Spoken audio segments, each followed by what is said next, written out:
الحمد للہ رب العالمین والصلاة والسلام علی رسولہ الکریم اما بعد فاعوذ باللہ من الشیطان الرجیم بسم اللہ الرحمن الرحیم وَكَتَبْنَا لَهُ فِي الْأَلْوَاحِ مِنْ كُلِّ شَيْءٍ مَوْعِظَةً وَتَفْصِيلًا لِكُلِّ شَيْءٍ فَخُذْهَا بِقُوَّةٍ وَأْمُرْ قَوْمَكَ يَأْخُذُوا بِأَحْسَنِهَا سَأُرِيكُمْ دَارَ الْفَاسِقِينَ۔ صدق اللہ العظیم۔ فجاء محمد سراج منیرا فصلوا علیہ کثیرا کثیرا۔ سورۃ الاعراف آیت نمبر 145۔ ارشاد باری تعالیٰ ہے وَكَتَبْنَا لَهُ فِي الْأَلْوَاحِ، اور ہم نے ان موسیٰ کے لیے تختیوں میں لکھ دی ہر چیز کی نصیحت اور ہر چیز کی تفصیل۔ فَخُذْهَا بِقُوَّةٍ وَأْمُرْ قَوْمَكَ يَأْخُذُوا بِأَحْسَنِهَا، لہذا تم اسے مضبوطی سے تھامے رکھو، اپنی قوم کو بھی کہو کہ وہ اچھی باتوں کو اختیار کریں۔ سَأُرِيكُمْ دَارَ الْفَاسِقِينَ، میں ان قریب تمہیں نافرمانوں کا گھر دکھا دوں گا۔ یہ اس کا ترجمہ ہے۔ حضرت موسیٰ علیہ السلام طور پہاڑ پر جب اللہ سے ہم کلام ہوئے، اللہ نے وہاں بلایا، وہاں اللہ نے اپنی تجلی بھی دکھائی۔ یہ سارا واقعہ پیچھے گزر چکا ہے۔ پھر اللہ رب العالمین نے انہیں وَكَتَبْنَا لَهُ فِي الْأَلْوَاحِ، تختیوں پر لکھی ہوئی ایک چیز دی جسے تورات کہا جاتا ہے۔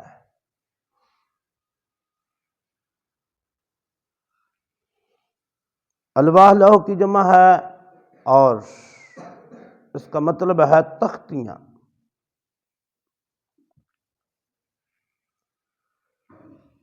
تو یہ تورات جو تھی یہ لکھی ہوئی تھی جو حضرت موسیٰ علیہ السلام کو اس پہاڑ پر اللہ کی طرف سے عطا ہوئی۔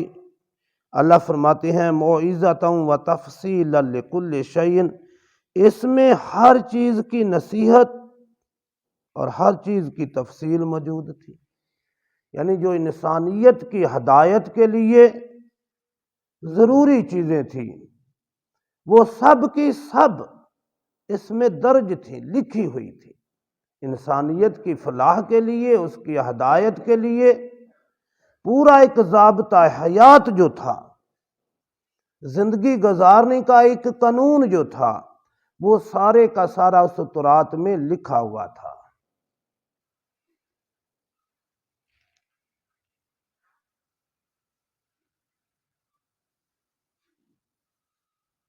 لکل شیء، ہر چیز۔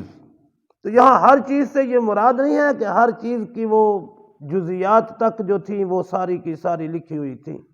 یہاں مراد یہ ہے کہ جو چیز، جو علم انسان کی ہدایت کے لیے ضروری ہے وہ سارے کا سارا اس میں موجود تھا۔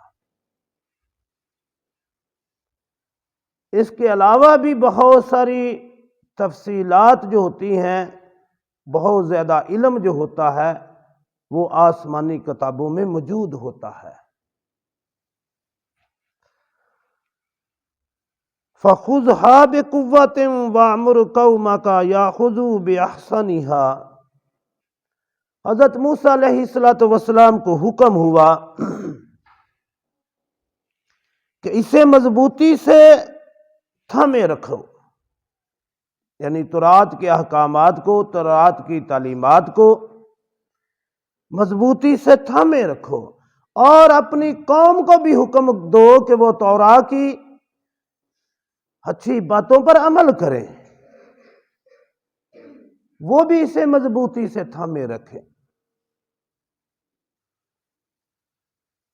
کیونکہ اگر انہوں نے اس کی، یہ بہت بڑی نعمت ہے اللہ کی طرف سے، اگر انہوں نے اس کی ناقدری کی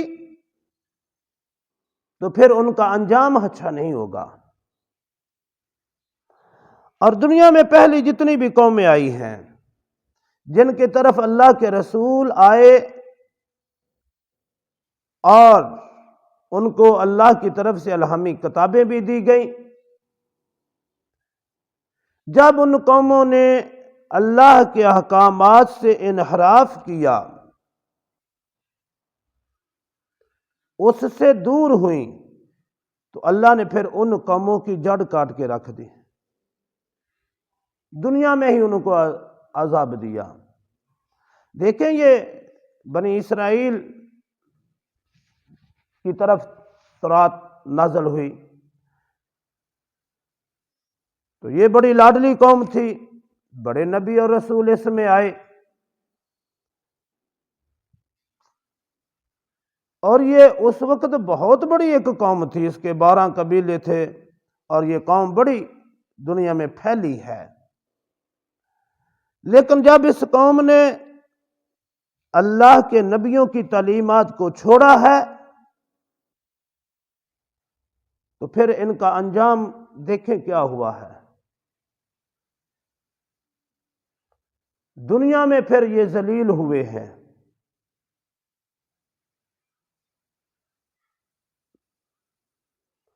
اور اتنی بڑی قوم، آج بھی ان کی تعداد 1.25 کروڑ 1.5 کروڑ کے لگ بھگ ہے پوری دنیا میں، اور یہ دنیا کی وہ قوم ہے جو شخص یا جو عورت جس کے ہاں زیادہ بچے پیدا ہوں، اسرائیلی عورت، یہودی عورت، اس کو انعامات دیے جاتے ہیں۔ ہمارے ہاں تو پابندی لگائی جاتی ہے نا، بچے 2 ہی اچھے کے اشتہار آتے ہیں، لیکن یہودی قوم میں جتنے زیادہ بچے پیدا ہوں گے اتنے زیادہ اس کو مراعات دی جاتی ہے۔ اس کے باوجود بھی اب تک ان کی تعداد کوئی 1.25 کروڑ کے قریب کم و بیش ہے، یعنی اللہ رب العالمین نے اسے اتنا ذلیل کیا زمانے میں۔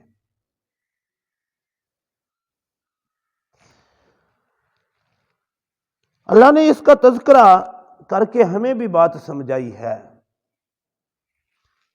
کہ یہ نعمت اللہ رب العالمین نے تمہیں بھی عطا کی ہے قرآن پاک کی شکل میں، اور یہ بہت بڑی نعمت ہے، اور یہ واحد الہامی کتاب ہے جس کی حفاظت کا ذمہ خدا نے خود لیا ہے۔ پہلے جتنی بھی الہامی کتابیں آئی ہیں، صحیفے آئے ہیں، ان کی حفاظت کا ذمہ اللہ نے خود نہیں لیا، وہ ان قوموں کے ذمہ تھا کہ اس کی حفاظت کرتے۔ لیکن چونکہ اس کتاب پر عمل قیامت تک ہونا تھا، اور اس کتاب نے اور اس امت نے قیامت تک رہنا تھا، اور اس دین اسلام نے اور شریعت محمد رسول اللہ صلی اللہ علیہ وسلم نے قیامت تک چلنا تھا، لہذا اللہ رب العالمین نے اس شریعت کی جو بنیادی چیز تھی قرآن پاک، اس کی حفاظت کا ذمہ خود لیا۔ اگر اللہ خود اس کا ذمہ نہ لیتے تو شاید ہمارے پاس بھی آج یہ محفوظ نہ ہوتی۔ اچھا، ہم نے بھی اس کی ناقدری کی ہے۔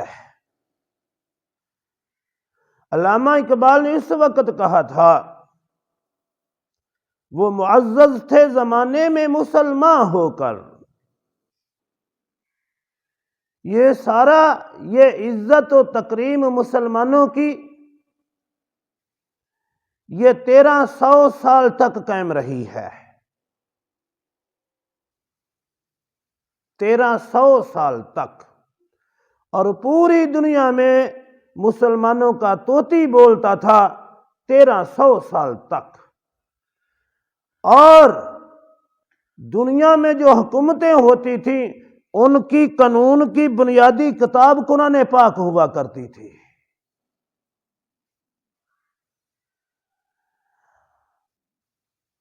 اور مشرق سے لے کر مغرب تک مسلمانوں کی حکومت تھی، اور اسلام کے قانون کی حکمرانی تھی۔ اللہ ماشاءاللہ کوئی چند ایک درمیان میں حکمران آئے ہیں جنہوں نے کچھ ظلم و ستم بھی کیے ہیں، لیکن اکثر حکمران جو تھے وہ اسلام اور شریعت کے پابند ہی رہے ہیں، اور انہوں نے اسلام اور شریعت کے مطابق ہی حکومت کی ہے۔ تو جب تک مسلمان قوم اس قرآن کو مضبوطی سے انہوں نے پکڑے رکھا، اس پر مضبوطی سے عمل پیرا رہی، تو ہماری بھی عزت تھی۔ وہ معزز تھے زمانے میں مسلمان ہو کر، ہم خوار ہوئے ترک قرآن ہو کر۔ اقبال نے تو یہ رونا اس وقت رویا تھا، اب تو ہماری ذلت انتہا کو پہنچ گئی ہے، یہ اس وقت کی بات ہے۔ اب تو مسلمان دیکھیں،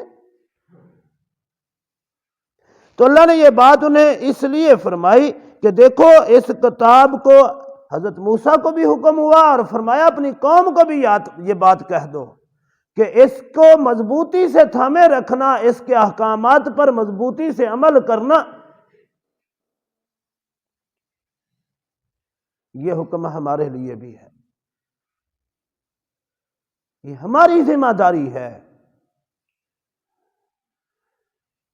یہ ملک جو ہم نے اسلام کے نام پر حاصل کیا تھا، اس کا کیا حال ہو گیا ہے؟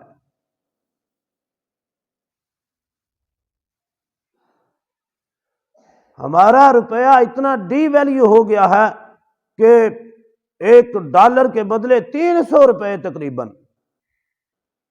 ہم سے تو وہ پٹھان جو ساری زندگی ان کی نسلیں، تیسری چوتھی نسل جو ہے وہ جنگ میں گزر رہی ہے، پہلے وہ روس کے خلاف لڑتے رہے، پھر وہ امریکہ کے خلاف لڑتے رہے، وہاں ان کا روپیہ اتنا مضبوط ہے افغانیوں کا، جہاں کچھ بھی پیدا نہیں ہوتا۔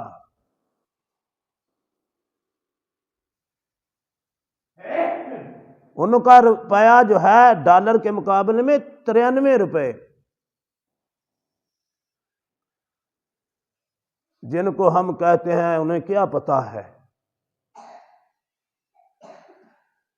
93 روپے $1 کے آتے ہیں، ہمارے دیکھ لیں کتنا ہے۔ کیوں ایسا ہوا ہے؟ ہم نے اپنے آپ کو دھوکہ دیا ہے، اور خدا کے خلاف بھی ہم نے دھوکہ ہی کیا ہے کہ ہم نے یہ ملک کس لیے اصل کیا تھا؟ اس لیے اصل کیا تھا کہ قرآن کو ہم اس پر مضبوطی سے نافذ کریں گے۔ ہم نے نہیں کیا تو ہمارا حال آج دیکھ لیں۔ اور میں پہلے بھی کہتا تھا، آج سے 2-4 مہینے پہلے سے کہتا آ رہا ہوں، حالات مزید بگڑیں گے اور مزید بگڑیں گے۔ اب بھی کہہ رہا ہوں، اگر نہ سنورے تو مزید بگڑیں گے۔ ہم اگر اللہ کے قرآن اور دین کی طرف نہ آئے تو مزید بگڑیں گے۔ لوگ ہاتھوں میں روپے لے کر گھوم پھر رہے ہوں گے اور چیز نہیں ملے گی۔ یہ وقت آنے والا ہے۔ اللہ کرے ہماری واپسی یہاں سے ہو جائے۔ میں اس کی دعا نہیں کرتا کہ مزید بگڑے، لیکن ہم جس طرف جا رہے ہیں میں اس سے اندازہ لگا کے یہ بات کر رہا ہوں۔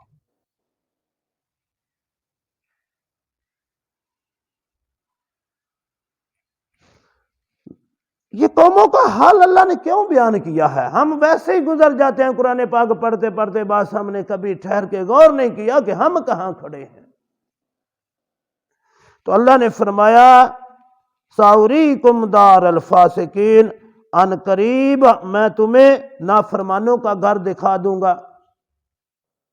ایک تفسیر تو اس کی یہ کی گئی ہے کہ اللہ رب العالمین موت کے بعد جو نافرمان تھے ان کا جو انجام ہو رہا ہے آگے برزخ میں یا آگے جو ہوگا وہ دکھا دیں گے۔ اور ایک تفسیر اس کی یہ بھی مفسرین نے کی ہے کہ وہ لوگ جو عمالقہ تھے، وہ قوم جو مصر میں آباد تھی اور جو فرعونی غرق ہوئے تھے، اللہ رب العالمین وہ زمین تمہیں واپس دے گا اور عمالقہ کو شکست دے گا اور وہاں بھی تمہاری حکومت قائم ہو جائے گی۔ یہ بنی اسرائیل کو خوشخبری دی جا رہی ہے۔ بہرحال دونوں تفسیریں ٹھیک ہیں، علماء نے دونوں طرح کی تفسیر کی ہے، دونوں طرح کی ٹھیک ہے۔ اگر اس کو آخرت کے لحاظ سے دیکھا جائے تو وہ بھی ٹھیک ہے، اگر دنیا کے لحاظ سے دیکھا جائے تو یہ بھی ٹھیک ہے۔ لیکن یہ کب ہوا؟ جب انہوں نے تورات کو مضبوطی سے پکڑا۔ دیکھیں مسلمانوں کے ساتھ بھی کیا ہوا۔ ایک وقت وہ تھا جب مسلمان مکہ مکرمہ سے بھی نکالے جا رہے تھے جو تھوڑے سے تھے، اور ایک وقت وہ آیا کہ یورپ تک مسلمان جو تھے یورپ کو رونتے ہوئے گزر رہے تھے۔ کیوں؟ انہوں نے قرآن کو مضبوطی سے تھاما۔ یہ وعدہ اگر بنی اسرائیل کے ساتھ تھا تو مسلمانوں کے ساتھ بھی ہے کہ اگر تم قرآن کو مضبوطی سے تھامو گے، اللہ کے قانون کو مضبوطی سے تھامو گے، تو پھر دنیا تمہارے سامنے ٹھہر نہیں سکے گی۔ دنیا پر تم حکومت کرو گے، دنیا کی تم رہنمائی کرو گے، دنیا کو تم جنت نظیر بناؤ گے۔ اور اگر تم نے اس کو چھوڑ دیا تو پچھلی قوموں کا انجام دیکھ لو کیا ہوا۔ تمہارے ساتھ بھی ایسا ہی ہو سکتا ہے، اور ایسا ہو گیا ہمارے ساتھ۔ واپس آئیں اللہ کے قرآن کی طرف، اللہ کے قانون کی طرف۔ یہ زندگی بہت تھوڑی ہے، گزر گئی ہے، جو تھوڑی سی ہے یہ بھی گزر جائے گی۔ اپنے آپ کو ٹھیک کریں ہم۔ اللہ ہمیں سمجھ عطا فرمائے۔ وما علینا الا البلاغ المبین۔